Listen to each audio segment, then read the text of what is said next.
Hello, hello, builders. This is The Engine, and I'm your host, Sasha Berry. The Engine is a show about building in Web3 and with Web3. So whether you're already building in the space or you're just trying to figure out what this whole Web3 thing is about, you're in the right place. Stick around. The Engine is supported and powered by Skylab.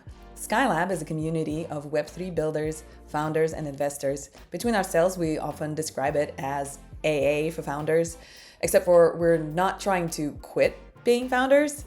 The opposite. We're trying to stick with it, and it's always better with friends. So if you are looking for a good group to join and discuss your ideas and get feedback and get support for your projects, check out skylab.xyz. The link is in the description. It's free, but it is invitation only. So fill out the form and someone will get back to you. This week, my guests are Angelo Alessio and Andy Boyan.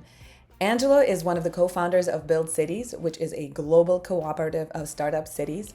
And Andy is head of growth at Last, which is a new revenue positive layer 2 blockchain, which redirects its revenue to users, developers, and capital on the chain. As we are now officially in the fourth crypto spring after fourth crypto winter, Angelo and Andy and I talked about how to build a business with crypto cycles in mind.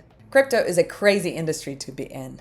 It is innovative, it's ambitious, it's heartbreaking, it's fun, it never slows down, but it does go up and down a lot.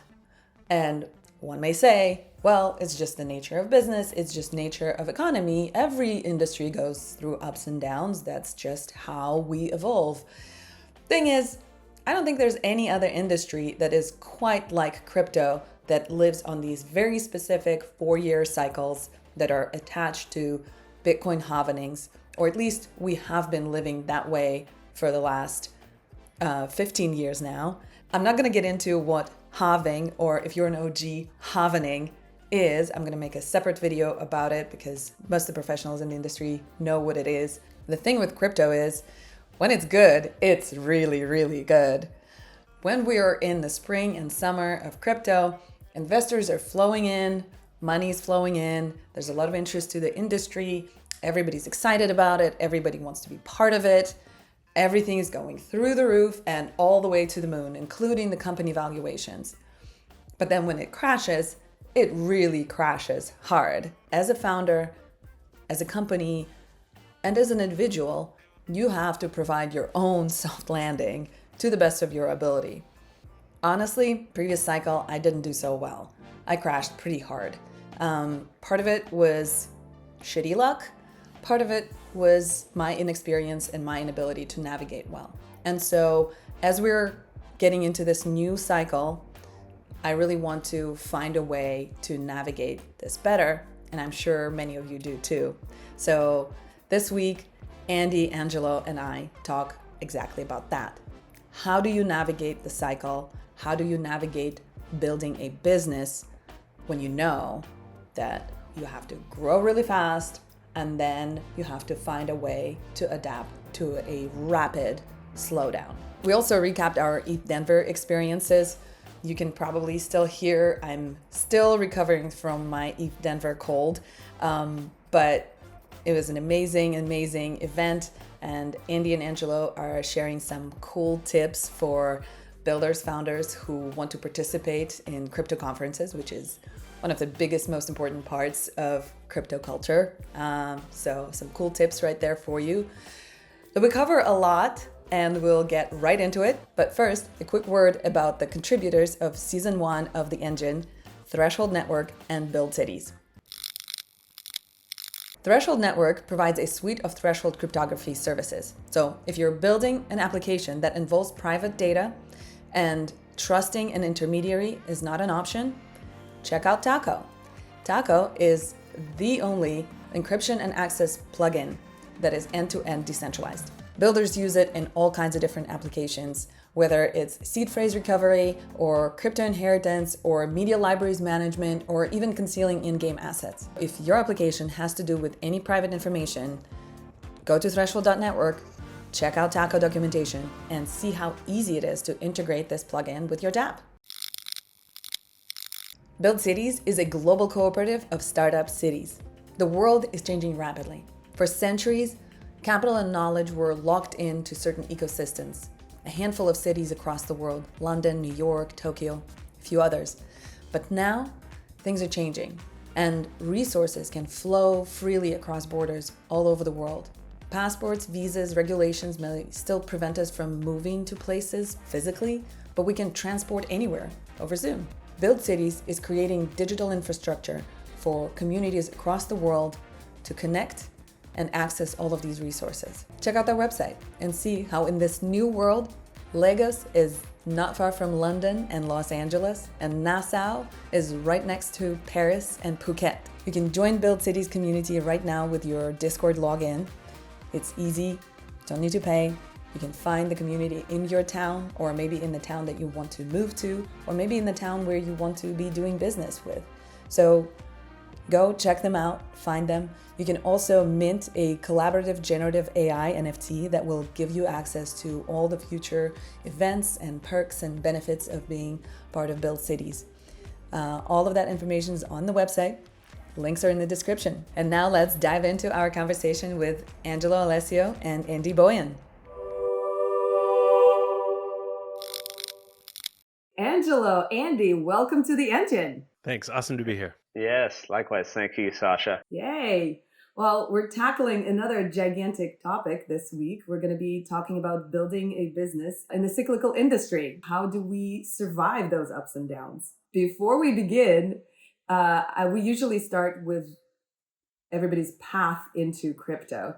Angelo has given his path several times at this point, so he's going to have to get creative. Andy, what brought you into crypto? What was your light bulb moment? I was fortunate enough to be a professor before my crypto life. I was a social scientist studying digital media systems, and I got tenure. And when you get tenure, you can study whatever you want. And so I was poking around, and it happened to be in 2017 or early on.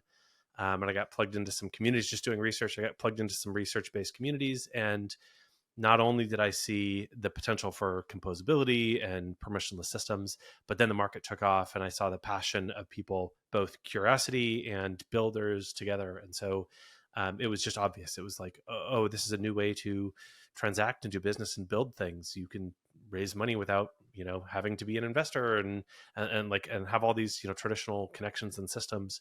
So I'm a bit of a punk myself. And so I saw all that opportunity and said, I got to go for it. And so dove in. Yeah. Wow. Literally right place, right time, right angle I feel like in our industry, it's not just right place, right time, because many of us have found ourselves in right place and right time. And a friend told us about Bitcoin or whatever, but it is the angle that you're looking at our industry that gives you an entrance, because just learning about it is not enough. It's understanding its value is what is needed. And you seems like had a perfect pedigree, perfect background to dive in. Well, so I was looking around. I didn't know anybody in crypto, but I'd heard about Bitcoin on Reddit or whatever it was, and then I realized I was like, why don't I have a friend in it? And I was like, oh, I'm the weird guy who's supposed to know. I'm the one. I have to learn about it because I'm supposed to be that guy. People expect that of me, but that put the onus on myself. I wasn't dependent on anyone else to teach me. I was like, well, I better learn some of this stuff. And that really took me a lot deeper in thinking and philosophy and passion as well. So that's good. So cool. I love this story. Angela, do you want to give us a quick intro? Yeah. Again, thank you so much for having us on and been looking forward to this one. It's a cyclical industry, growing industry. You can tell by the bags under my eyes already and the highways in my hair and everything else that felt very real when I saw the topic. So, my kind of entry point was kind of on the other side of academia. I was doing a master's program, and it was literally in the first semester. It was a business case competition that we were doing for, I think, Amazon.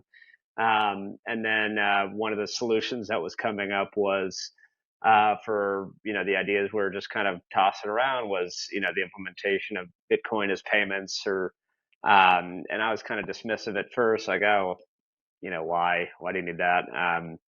And then I really only learn by kind of doing things. So I think after enough kind of being dismissive or skeptical, I just like bought some Litecoin. I think like right before the run up of 2017, in the winter of 2017, and it like doubled within the week. I was like, oh, okay, well, I guess I'll pay attention at least just to see what's going on here. And so from there, I you know, didn't go down degen full trading route. That was like my main trading story of the rest of the time. But the rest of it was all started to go down the rabbit hole of like, okay, wow, this is pretty impressive technology. The implications for what it can do with respect to, I think, cross-border payments was particularly interesting to me.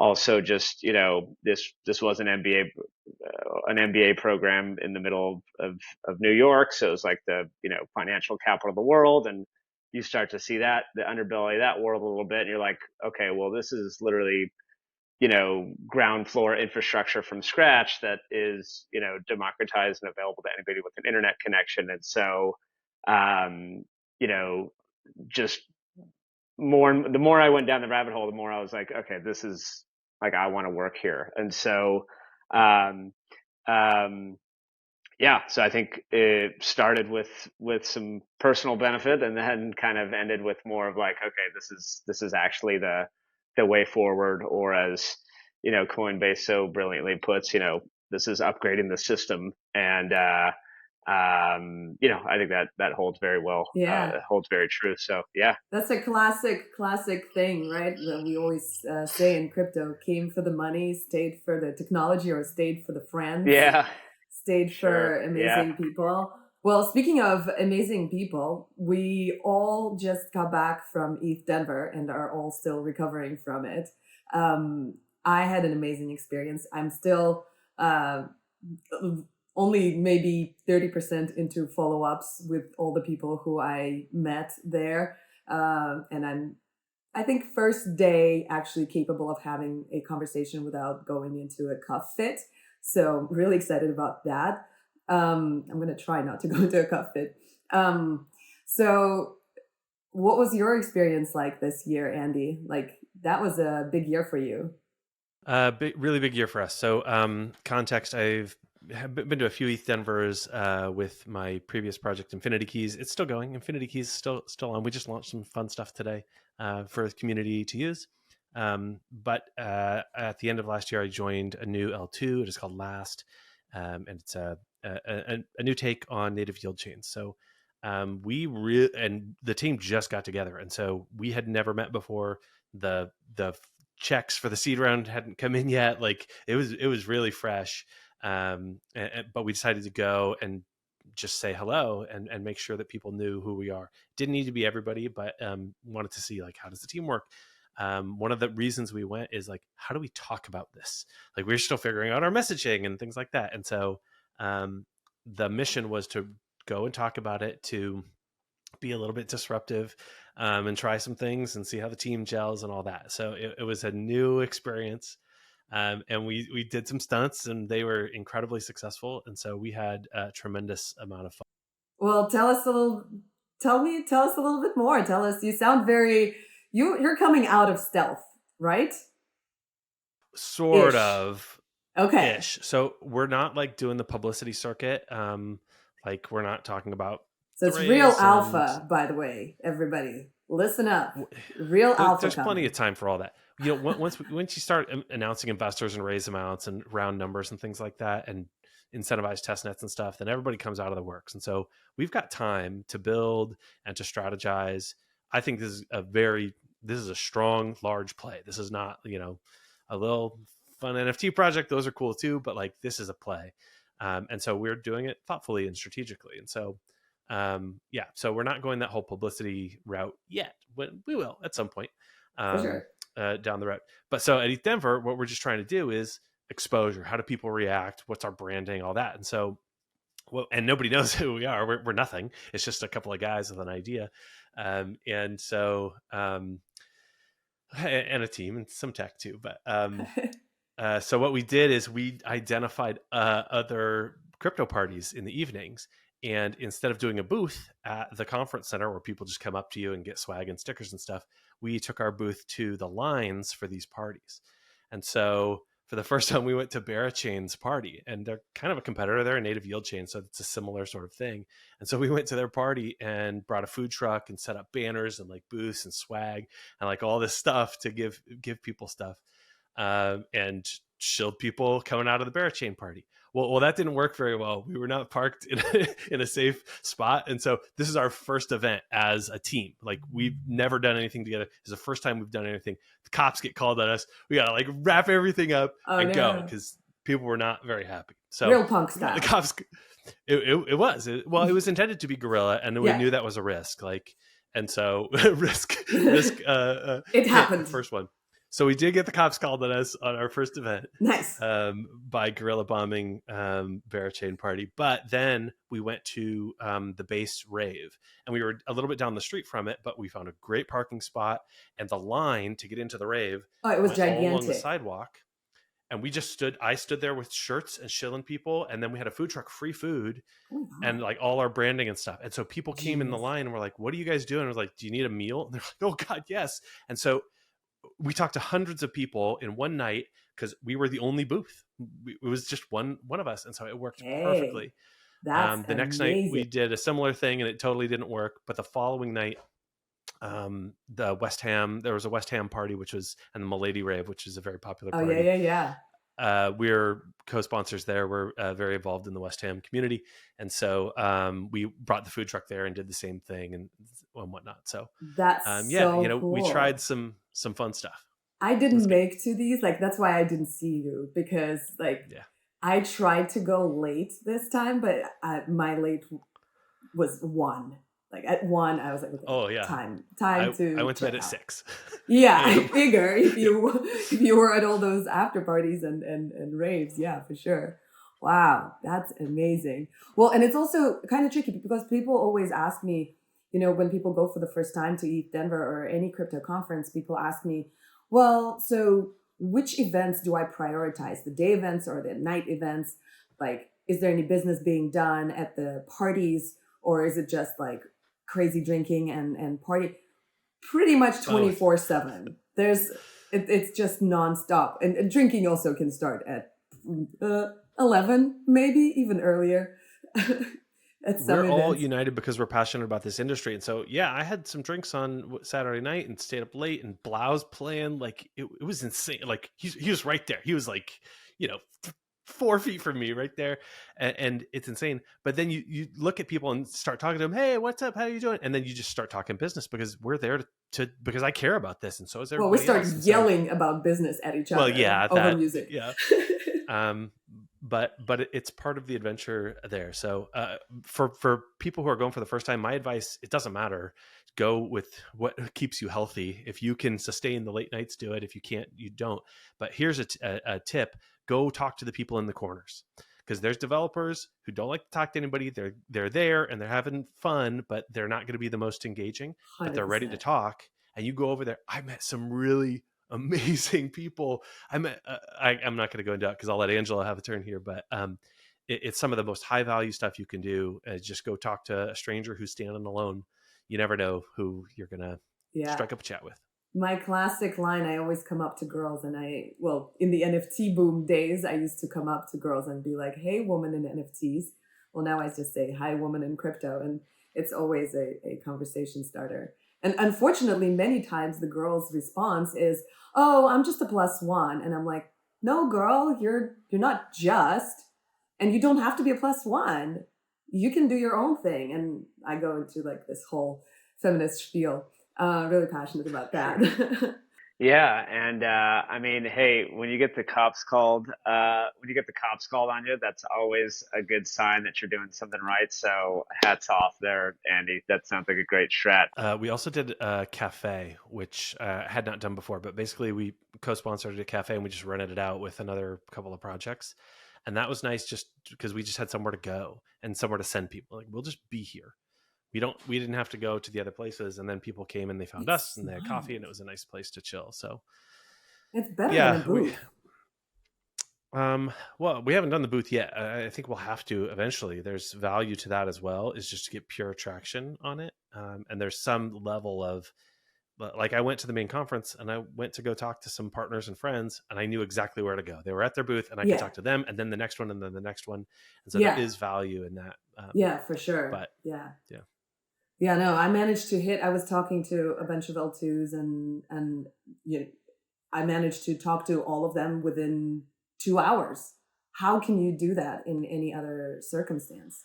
Like, just getting a phone call scheduled would take 2 weeks, and there, boom, boom. And I have all the contacts. I have feedback, and we're off to the next thing. It's really cool. Yeah, for sure. So Angelo, you had a huge ETH Denver too. Tell us. It was a very intense ETH Denver. This is my third ETH Denver. The first one, I had just released the white paper for Build Cities, and I had no idea. I was going in cold and pitched one day and got our first investor, and that led to a Bufficorn Ventures investment. And that was like, okay, that like solidified my love for ETH Denver, where it's like, okay, this is where we got our start. So then the second year kind of, had to lay the land, was able to kind of, show we had the product ready so we can do more stuff.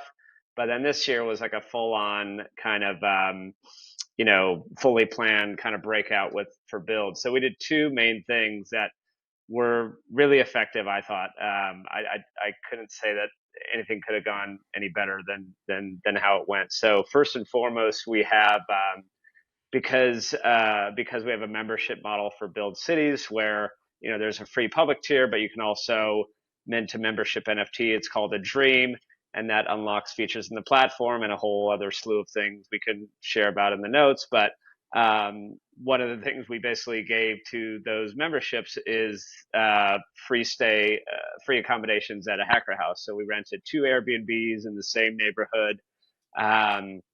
And so we had 12 people. We had a group fly in all the way from Bangalore. And this was their first time in the States. They were awesome. They had a great time. We had kind of a bunch of Farcaster hackers. And it was great. Like, honestly, the default night, most of us didn't even go to any of the side events or after parties. Like, our default night after a day of getting out there and going all the little things during the day is like, hey, let's hang back. Let's do a barbecue. Let's we had a rotational dinner schedule, and that was like a really highly effective way to kind of like build these relationships for the long term. So we had one guy, he's just now kind of ramping up his post hackathon project, like Raise. It's going to be a full-fledged venture, and he lives kind of in a smaller part of New Mexico. And he's like, man, I wish I could just like have that energy and like bring it back to Santa Fe, which is literally what our product is trying to do. So it's like, yes, this is awesome. So can't recommend the Hacker House approach enough, or Builder House, or whatever you want to call it. And I think also on that note, like for the non-developer crowds, like there's like, we kind of had an interesting mix. We had a guy who does a lot of writing content, almost like, we're talking about like write-a-thon ideas. We had a ecosystem builder. So you can kind of create these themed houses around different aspects of working in Web3. So that was great. And then the other big thing we did was host a Building Network States event. Yeah, before you get to that, because I want to talk about, but yeah. before you get that, there's something really notable that you mentioned about conferences in general. A friend of mine once joked that crypto's killer use case is conferences. Yeah, just funny, and all right, we got to admit, and relatively true. Yeah. But what's really useful about them is when you have people who aren't sure about the industry, they don't get it, they just have no exposure. If you bring them and show them this is the passion that's going on, and we're all working remotely and working on this, it really solidifies like this is real. Like people are really working on this, and it's done in a way that it's hard to convey in a call or on a podcast or any of those other things. I brought a friend of mine along. She just got involved because she does events in traditional world, and then I brought her along a couple of years ago, and she was like, you guys are all crazy. This is amazing. And she's fully in Yeah. now. Because there's a ton of work opportunities and growth opportunities and build it, like it's Definitely endless event almost. opportunities for sure. Yeah. For sure. She helped us with the food truck idea too. She's a Nice. killer. We, But like that is a feature of, we can bring people to these. You're supposed to bring those plus ones so that people can see, oh, here's what it can be. So I mean, there's $100 million of economic impact for the city of Denver. There's also there's like a tweet or like a essay screenshot going around out there about this Uber driver who like gave like over 100 rides to people in East Denver and gave his objective opinion. And he's like, you know, the TLDR is like, y'all are all right. Like this is cool what you're all doing. Even our co-founder who like doesn't know much about crypto at all, and that like he handles like more kind of grassroots organizing and real estate. Like we brought him to speak at the conference, and he saw everything. He was like, oh, cool! Like I finally understand this, where he was before kind of like very skeptical of the whole industry. So, well, what do you see 100%. from the outside, right? Yeah. What do you see from the outside is you see FTX and you see the crashes and you see Bitcoin crash. That's it. What do you see from the inside is like, oh, people are building weird, interesting things and taking risks, and there's this huge passion behind it. Now, I don't want to get off. I do want to hear about this network state thing because I'm homies with the Logos crowd, and I know, like Chair is my boy, like, and I know he spoke there too. So I do want to hear how that goes. And I heard you guys had good swag and all that. Yeah, Chair is cool. He's we're talking with their team also early next week about other ways to collaborate. So they have a great kind of like aesthetic for their whole ecosystem. So it's really cool. What are they? Before we since we already Logos is like it's like a 3-pronged kind of like infrastructure for like network state things. So like their big one is called Waku, which is like a messaging protocol that powers Status, which is like a kind of like a Signal type competitor. And I'm probably not doing it justice to like pretty good. the whole project, but that's like their big thing. And then they have like a kind of a decentralized file storage as part of that prong. So kind of a collective of different technologies and the people associated with them that are hardcore kind of supportive cypherpunk, of this. Privacy, hardcore cypherpunk, decentralization, and permissionlessness. They're hardcore. They're fantastic. Okay. Well, cool. Great. Yeah. They got a free shout out. Angelo, finally. They did. Tell us about the big event. Yeah. So we had a building network states. I'm not even calling it a conference. It's more like a gathering of like practitioners building this space, this weird kind of emerging concept of this network state as popularized by the book by Balaji Srinivasan. And I had only started planning it like a month before East Denver. And I found this, and I didn't want to necessarily go to Denver to scout the venue, so I just like looked on Google Maps for something close to the main venue. It was like, okay, this looks kind of cool. It's like an underground, like kind of like experimental concert venue. And so I was like, let me just go with this. This is affordable. We'll get 30, 40 people together, and like it'll be fun. And the main premise was like, okay, there was this big Amsterdam Network State Conference, the Network State Conference Balaji put on and everything, and I heard amazing things about it. I kind of wanted to make this one a little more like panel driven and like discussion based. So it was like 80% of it was panels interstitched with some presentations. But back to like how it evolved from a month before is I did have a friend in Denver who went to go see that first venue. And despite me thinking it would be cool to have this kind of like grungy kind of basement style place, he was like, and he's a pretty reasonable guy. He was like, yeah, you can't do it here. You gotta figure something else out. This is too grungy. Cause now at this point we had like a speaker coming in from San Francisco, Sanjay Raj from Safety Wing, which is a pretty sizable startup. And so it was starting to grow from the speaker roster. And so I was like, okay, this was like 2 weeks out where I learned of this. I was like, oh man, what am I going to do?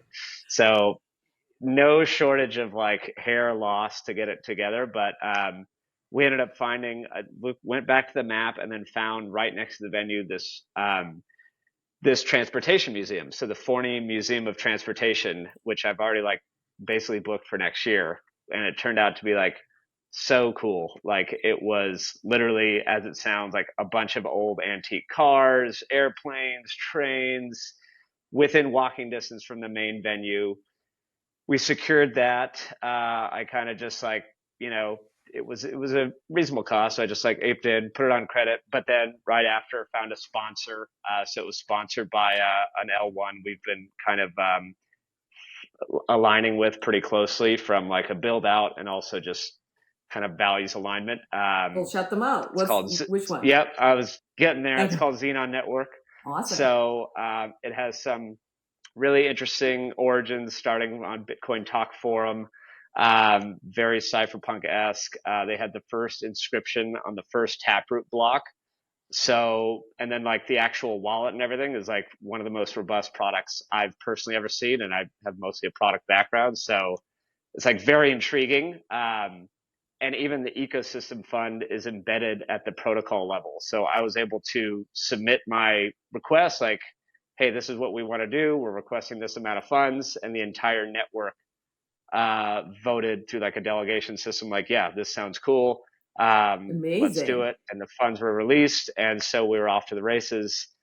And then, yeah, so it was a whole day event on March 1st.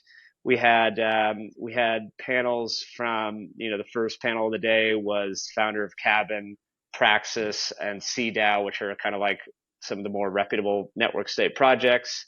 In the middle of the day, we had Eric Voorhees, Riva Tez, Anirudh Pai on a panel talking about like parallel societies. We covered topics around, you know, Yaler Moon and our co-founder, the co-founder of POAP, talking about cultural economics, like how cultures can drive economics and vice versa. So we had an amazing like full day of panel discussions around that, happy hour at the end. And yeah, and that was obviously a great way to, from a BD perspective and, you know, obviously getting our name out there. And I think like 95% sure we'll be doing more of those now as a result simply of that one and kind of going out with a bang. So yeah, while I scary remember leading up to you it, telling me yeah. the day before that you were so surprised how many people signed up. Oh yeah.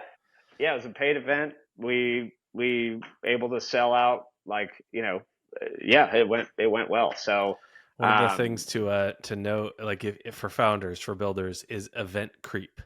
It always happens. And so like I got roped in to last. We're brand new and we're going to go to ETH Denver. And I was like, okay, but we're doing less. And there's yeah. always creep. And so as the person like running that and organizing it, I was constantly fighting not to do too much because it's going to happen. It always did. And of course it did. And it was creep and it worked out well. But like setting those boundaries is really important because your job as a founder can just turn into events planning. Very, very easily. So just be aware. It's a very thing. Yeah. Ordering swag, easy. You just stick a logo on a t-shirt, get them good quality, send them. But then all of a sudden you got 500 t-shirts. How are you getting them places? Like there's these operational parts of throwing events and doing that as a working project that are murder. Like it's really always the little hard. ankle biters, right? It's always the little tiny ankle, like the AV thing. Do you have the adapter so people can present? Like that was my biggest fear was the AV because it was like an old system, and the gal like found her on Upwork. She was great. She was awesome. Like we'll do it again, but like I thought something wasn't going to work, and sure enough, like it didn't. Of course. But then we figured out like this one workaround like 2 minutes before the opening remarks. But it's just like exactly those things, the little tiny ankle biters that you just never know. So we're going to Token 2049 and deliberately not doing any events. Like we're going there to network and talk because there's really good. That's part of our go to market is real world assets. But I've never been there, so I'm not about to throw an event in another country where I've never been. Now I say that, but then Thailand's coming up for DevCon, and they're like, "All right, we're gonna do it. Are you ready?" I'm like, "No, I'm not." So I gotta sort this out, figure it out. But yeah, event creep is real. Yeah, and so hats off to John Pollard and the entire, you know, sporked out ETH Denver crew. Just thinking of the magnitude of what goes into that is just, and Token, all those big ones. It's just like, man, that's next level. For sure. Well, and I mean, I think after ETH Denver this year, we can confidently say that we are in a spring. of our market. But how do you go about thinking about your idea and thinking about your business when you know that things are going to go down? And in our industry, we have this sort of set 4-year cycle that our industry lives on. So, Angelo, like when you were launching, a year ago or 2 years ago, you came to East Denver with your idea in the bear market, right? Or was it the year before? So what would have been 2021? Oh, okay. So that was the bull. What was that the was tops the bull. and bottoms of the market? Yeah, that was the top. Yeah. So it was going into the bull market. So it was like, let's go. All the maybe a lot of false positive signals about market validation and everything like that. So I mean, I always just kind of think like, really crypto. These are at least anything that has like some token or some liquid asset. Like it's literally just like startups with with deep liquidity from day one, right? Where or like a public, it's like a startup and IPO at the same time when you launch your thing, and all the chaos that can absolutely come with that, and in a way where it's like like liquidity being more of a bug than a feature in some aspects, right? Like it completely throws out the window of you know uh, just like a lot of norms that have been built up over time and like muscle memory from building startups in. And I don't want to bifurcate things in Web 2 and Web 3, but like, you can even think of hardware startups or anything that doesn't have to do really with blockchain. It's like there's a lot of, tried and true principles that are like more relatable across the spectrum of things that have been built from scratch that I think you can kind of borrow from. Whereas, again, like you said, in this industry where everything's liquid, everything is fluctuates with the broader market. I think you have to just like have, and I'm curious, like the next generation of investors that'll come out of this, because I think every founder has to have that very like investor lens as well, right? And like a perfect example of that is like, okay, chain selection, right? Like I think I spent a whole year kind of going back and forth on like, all right, what chain am I going to use? Like, what's the right angle here? What's the strategic thing? And now there's even more options. This year is like insane number of chains. Yeah, I mean, and honestly, and that kind of like drove me to be like, you know what, I'm going to build our app. So our app is built off of Discord single sign-on, so that I can kind of be like multi-chain and almost like literally wait for things to play out and be like, okay, now we're going to put like our governance piece on this chain because we know this is kind of like where the direction is going. So almost I guess that's kind of been the big thing is like, for as fast as things move, that makes patience that much more important, right? Where it's like, okay, I'm going to strategically be off chain for a while. And like, I still need to validate product though, right? I still need to get things working in a way to do it that makes sense, so that, as we mature, we can start to like bring those processes on the right chain in the right way.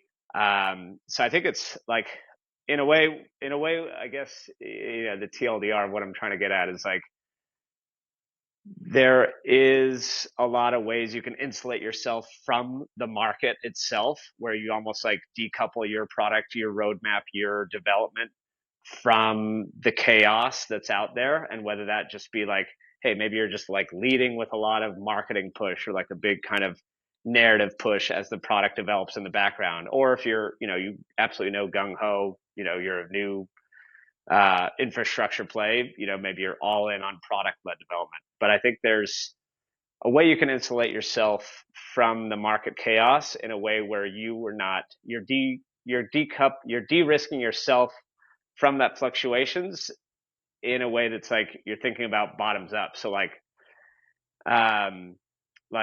people who built on Farcaster early, like they got to have the benefit of the rising tide lifts all boats with base, right? Like this is why I'm also like looking at this other kind of layer one called Xenon. It's like, man, if I could kind of couple my growth from a space of like, this like early competition, like that would be great as well, right? So there's, so yeah, so all that to say, there's ways to decouple it, and then there's also strategically ways to benefit from the chaos, and knowing which lever to pull, I think is like, that becomes the biggest challenge.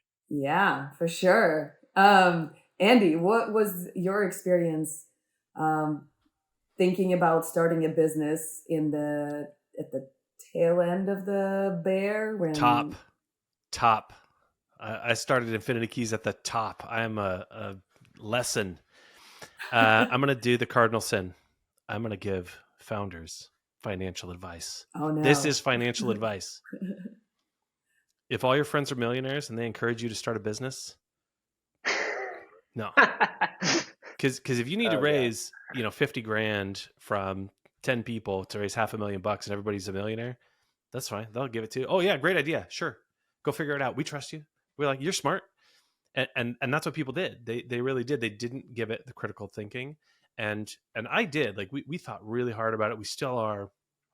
It's a product I really do believe in, and it does have followers. But as soon as that market plunged, everybody I would talk to about fundraising was like, I don't see how it will scale.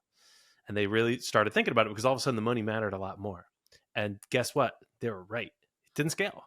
And it's not not the way that we were doing it. And it's a cool tool. It's going to be a great community builder. I want people to go use it. It's infinitykeys.io. There's creator tools. Build your communities. Have fun. Go mint NFTs.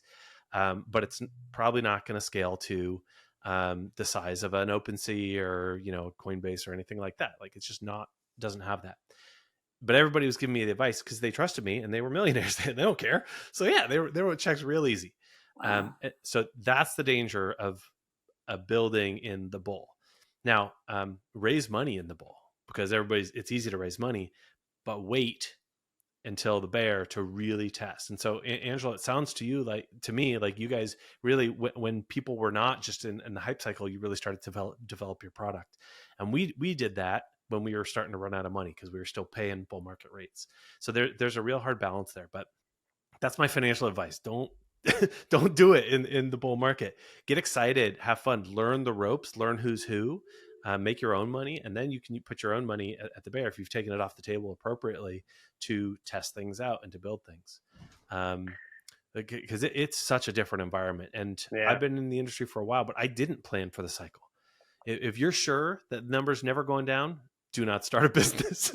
If you're certain, just okay, then you just got to wait and test it a little bit. But now I didn't crash and burn, and we didn't raise that much money very intentionally. I did hedge and tried to be conservative because I saw other games raising like $100 million, like $100 million valuation. They're raising $30 million, insane amounts with no product market fit, no nothing other than the hype cycle, and that seemed terrifying to me. So I raised less, and the consequences of that are significantly less. It's a bummer. I feel bad about it. I know we made the best decision we could with the information we had at the time, and that's the most that I can do. And still, it's not dead. We'll still give it life eventually. But the difference now is, as I join last at the very beginning of a cycle, is we are at a place where people are very skeptical and they're thinking hard about where they want to deploy, what makes sense. And so we're challenged. Why does this make sense now? What's the fit? What's the process? Right. The investors actually grill you before giving you money instead of just trusting that you're smart. Yeah, which is great, and that has forced us to come with a really significant value proposition. And ideally, now we do see like it's spring and bull market is coming, and so we do want to ride that. Like Angelo was talking about, like, okay, well now if rising tide is lifting all boats, we're on the boat. Like let's go. It's time to set sail and be part of that. The question now is like, once we've seen a bunch of cycles, that'll be fine. That'll be great. It'll work. We're going to have some success. Just if the market goes and pumps on its own, regardless of what we do. So our job then is to think multiple cycles ahead. Okay, we know there's cycles. What are we building that's going to be a sustainable system? So we are not subject to the whims of liquidity and these other things. When the user base cuts down to 10% of what it is from 2025 to 2026 or whenever it'll be, Yeah. do we have a plan to sustain the business and the product and keep moving forward? That's a very different sort of perspective. Yeah. I like that. Raising the bull, validating the bear. I think I like that. So our first prototype too, on that same, like, we built it in the bull to kind of like get in this. There's like it was like a real bit of a real estate play, and that was exciting at the bull. So it was like, hey, let's build the thing to fit the narrative. But we ended up having to scratch the whole thing, and it's much better result now. But we built for the narrative of the time, or we built the prototype for the narrative, and then so we had to scratch that. We'll still be able to reuse it, but we had to go back to the drawing board. So that was a great point. Easy to get caught up in the noise. Here's something else about cycles as a founder. When at the bottom of the bear, everybody is going to pile on you and be like, what are you still doing with NFTs? What are you still doing in crypto? You could just pivot and do a look at this. Just make a tech do company. AI. Here's how to do it. Yeah, go ahead. Sure. I got an AI deck for Infinity Keys. Sure do. Because I didn't have any money. Like, I had to do. And Angelo, what you were talking about is like chain selection in the bull market is like, where's my best technical fit in community? Chain selection in the bear market is like, who's paying me? How can I pay my devs? I got mortgage. Like, who's doing that? And we did select because there was Optimism came up with a grant, and they put their money where their mouth is. They said, we want NFTs on Optimism, and we think you can do it. So here you go. And we're that's vesting for a year, and that's about to come up. We're about to hit all our milestones. We built on Optimism. We're making NFTs there, and so that does work. But really, the decision came down to like, where can I pay my bills on this? Well, and it's a very interesting point in terms of planning financials. There's like several different points. So there's the part of planning the business with the bear market in mind. There is part of planning the financials with the bear market in mind. But there's also that side of when you're raising, there are different sources at different times, at different phases of the market.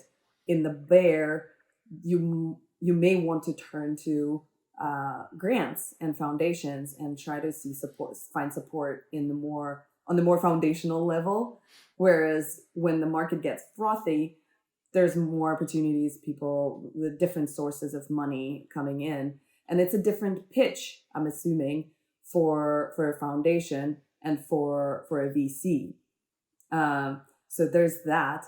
But what is interesting to me is I wanted to double click on is what you mentioned, and Andy, about continuing in the bear in whatever 2025, 26, whenever that happens. How do you have this conversation with the investors? Because everybody wants to see scaling. Everybody wants to see traction. Nobody wants to see descaling and detraction. So how do you have this conversation with people? Genuine honesty and like thoughtful planning. Like we have a plan at last for market go up. We expect TVL, once we launch things, to rise. People are going to want to do stuff with their ETH. They're going to bring it over. They're going to want to transact. Okay. And investors love that. And then they want to hear about that. And they want to hear about spend on marketing to make sure that, like, there is sufficient distribution of all the things, attention, awareness, token, all the stuff. But it's on us. It is on us to select investors that also challenge us on that next level. Okay, well, what do you do? How do you build a treasury so that if that slows down, you can still function and build?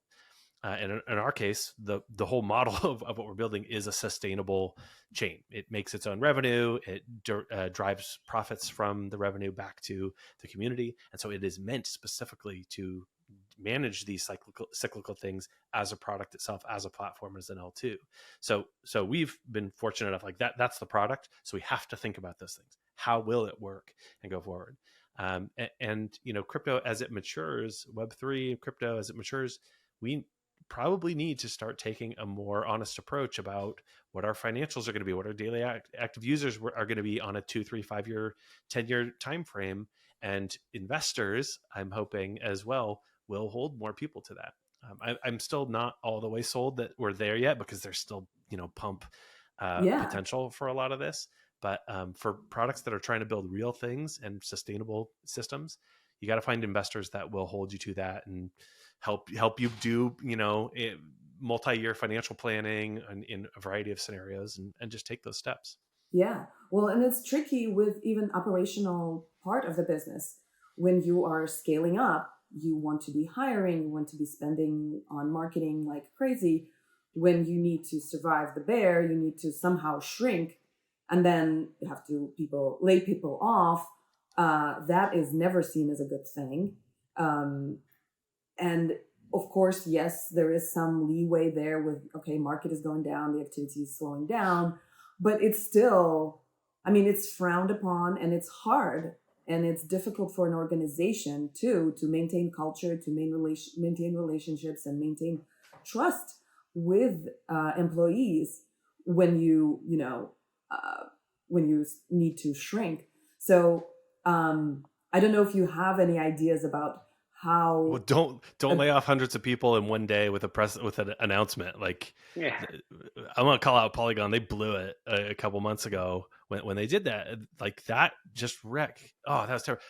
All of the large organizations in crypto, I don't know about all, but like most of them this past cycle have been laying people off quietly, because that's like their fiscal responsibility and their duty. But we only heard about this one or two. They just blew it in the publicity. So be careful with that. Like, you are building trust in the bear market. You are building. What are you building? Trust and product and all those things. So yeah, good call out. Yeah. Such. Also for the community, like I kind of, mission building or community building, however you want to kind of frame it for your respective stakeholders. There are quite a bit of things that last, beyond market cycles. Actually, the first thing I wrote when we had for the white paper was these build values, right? So we have 9 build values that we kind of frame them in a interesting way with like less than and equal to signs for most of them. But anyways, you can check them out on our website if that's of interest. But I just wrote that organically because it's the values are always the how of you execute your mission, right?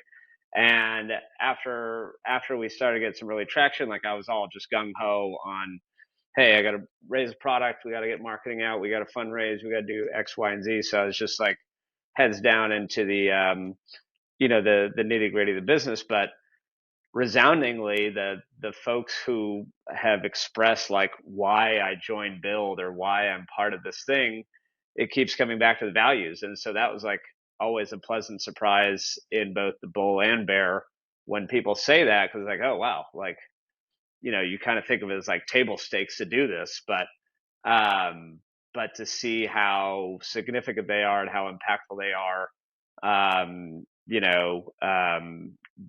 that transcends, that transcends the tech, that transcends the market cycles, and I think that's it's incredibly powerful. So focusing on that first, I think, is a great way to kind of keep your compass amidst all the chaos that this space naturally brings. Yeah, for sure. And sticking with people who share those values. And yeah, I think that value of honesty and transparency is also definitely at the top there. We are somehow insanely coming up at the end of our hour. This is crazy.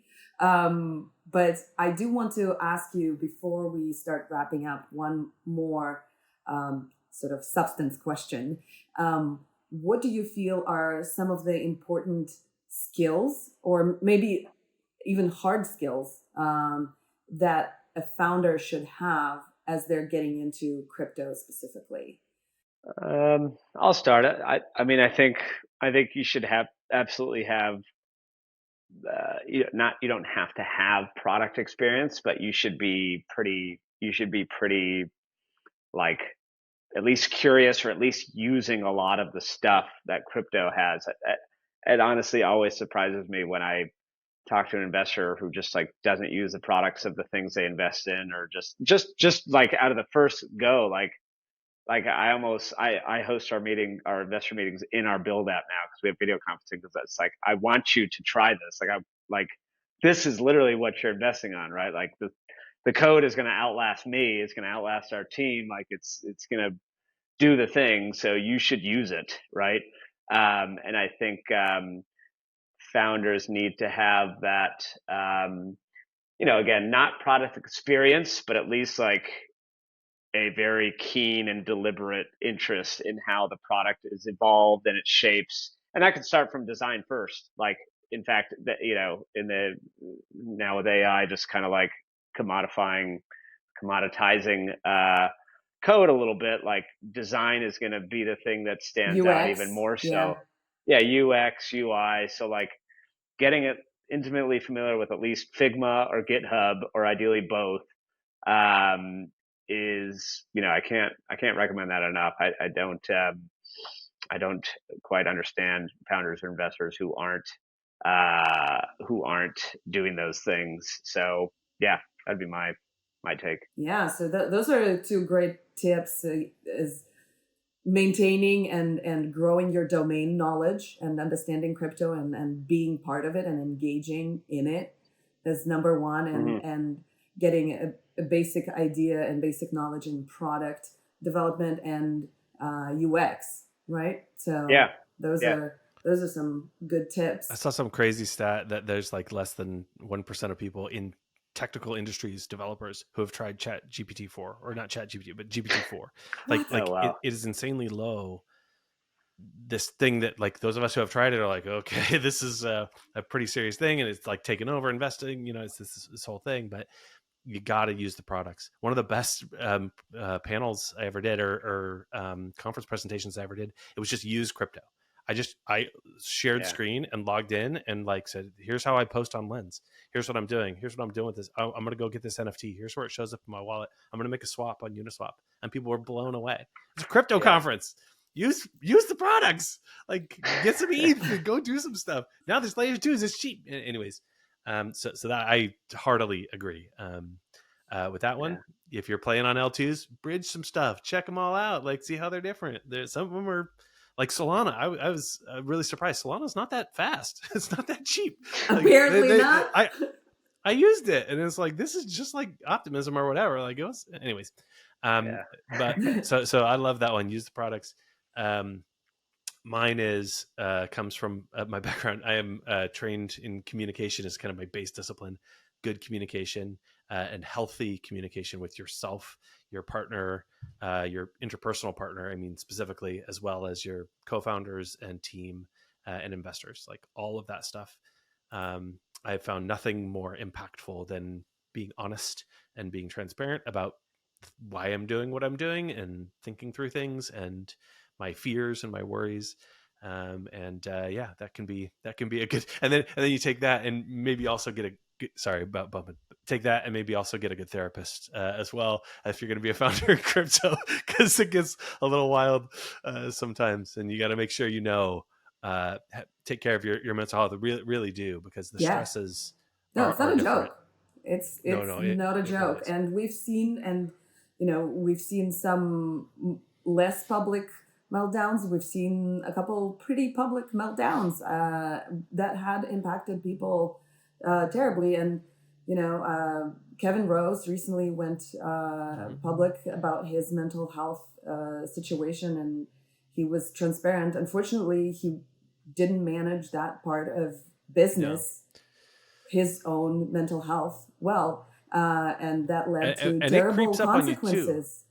It creeps up. I mean, if I'm dealing with hundreds of millions and like that pressure's on me, that's intense. But I wasn't. But my health insurance was covering my staff. Not very many people, but I care about them. And if we don't succeed, then I can't pay for health insurance, and then they got to deal with. There's things like that will weigh on you, and there's a million things as a founder. So really, For like, have an sure. understanding of yourself. It is very, very important, and communication can help with those things. Yeah, yeah. Well, and having a good community too. I mean, I'm gonna plug Skylab here because for Yeah. me, through the bear, couldn't fund my therapy, but definitely could be part of Skylab, and being part of a group of like-minded people who are building and who are sticking around and showing up, you know, rain or sunshine, bull or bear, ups or downs, same faces, coming and building. That's a big one. That's definitely helped me through some of the coldest nights of the winter. Well, as we are wrapping up, just some final thoughts on the next 12 to 18 months, which is, we're gonna guess, is gonna be sort of our bull, more or less. So any advice for founders? How are you thinking about your thing? So I've recently joined this new L2, and we are in the honeymoon phase. Absolutely. We have just closed seed round, and we're, haven't started all the growth and community stuff yet, but we have blue skies ahead of us. And now, having been around for a couple of cycles and the chops on the team, I'm extremely excited for the project itself, but then also the industry. I think it is separating into enough niche that we can find our way to people who want to genuinely build, and want to embrace the technology. And we're not shying away from number go up. Like, it's about making revenue and profit and distributing that in new ways. It is a financial technology. So I'm very excited about that and the prospect of it. But then we're also looking past, like, okay, that number just doesn't go up forever. The super cycle is not probably a real thing. You know what? I was thinking about it like farming. Farming goes in cycles too. Oh, You that's a can good one. generally expect a High yield risk too. from your crops. It's high risk, but sometimes you're just not going to get tomatoes this year. There's a blight, and you Yeah, you're have gonna to get have a a plan for drought. that. You're gonna get, yeah. So that's how I'm thinking about it. Is we plan on having a good bumper crop, because the forecast looks pretty good, but that won't always happen every year. So we just need to make sure we're planning ahead for that, and stocking money away, and stocking goodwill and honesty and good relationships away as well. But I'm bullish for the next 12, 18 months for sure. Yeah. I love this farming analogy. Really good one. I'm going to use it a lot. Angelo, how are you feeling? Yeah, no, I mean, I was just, if we're framing this for like advice or whatnot, I would say kind of, the same thing you found in Skylab, like, just find your tribe, right? Whether you're a founder, an operator, like, just find your tribe, that kind of, tackles that whole Maslow's hierarchy, right? If it's just a tribe, and maybe there's no financial incentive and you need that in your life at the moment, like, maybe you want to realign, or if you're good there, and you want to have a group that touches grass, like, then go join them, but find the one that kind of keeps you grounded.